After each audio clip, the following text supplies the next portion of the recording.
Hi hello എല്ലാവർക്കും പുതിയൊരു വീഡിയോയിലേക്ക് സ്വാഗതം.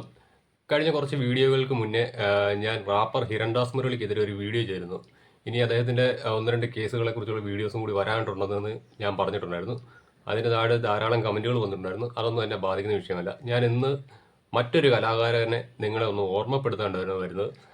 അദ്ദേഹത്തിൻ്റെ വാലിൽ കെട്ടാൻ പോലുള്ള യോഗ്യത ഈ ഹിരൺദാസ് മുരളി എന്ന റാപ്പർക്കില്ല. ഞാൻ പറഞ്ഞു വരുന്നത് മറ്റാരെയും കുറിച്ചല്ല, നമ്മുടെ സ്വന്തം മണിച്ചേട്ടനെ കുറിച്ചാണ്. മണിച്ചേട്ടൻ മിമിക്രി രംഗത്തു നിന്നാണ് നമ്മുടെ മലയാള സിനിമയിലേക്ക് എത്തുന്നത്. അതിനു മുമ്പ് അദ്ദേഹം ഒരു സാധാരണ ഓട്ടോക്കാരനായിരുന്നു. അതേപോലെ തെങ്ങ് കയറ്റത്തിന് പോയിട്ടുണ്ട്. അത് ഒരു മനുഷ്യൻ ചെയ്യാവുന്ന ഒരു മനുഷ്യായുസ്സിൽ ചെയ്യാവുന്ന പല ജോലികളും അദ്ദേഹം ചെയ്തിട്ടുണ്ട്.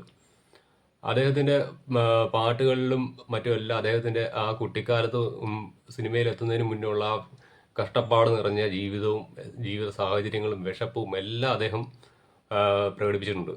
അങ്ങനെ മണ്ണിൻ്റെ മണം അറിഞ്ഞുകൊണ്ട് ജീവിച്ച ഒരു കലാകാരനായിരുന്നു നമ്മുടെ സ്വന്തം കലാഭവൻ മണിച്ചേട്ടൻ.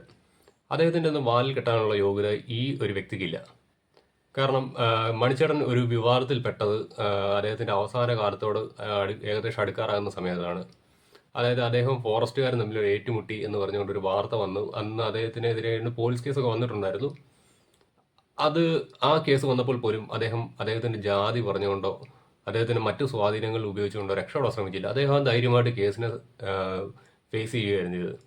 പക്ഷേ ഇവിടെ നേരെ ഓപ്പോസിറ്റ് തെളിവ് സഹിതം കഞ്ചാവുമായിട്ട് പിടിക്കപ്പെട്ട ഇയാൾ ആ സെക്കൻഡിൽ തന്നെ അദ്ദേഹത്തിൻ്റെ ജാതി കാർഡ് പുറത്തെടുത്തു.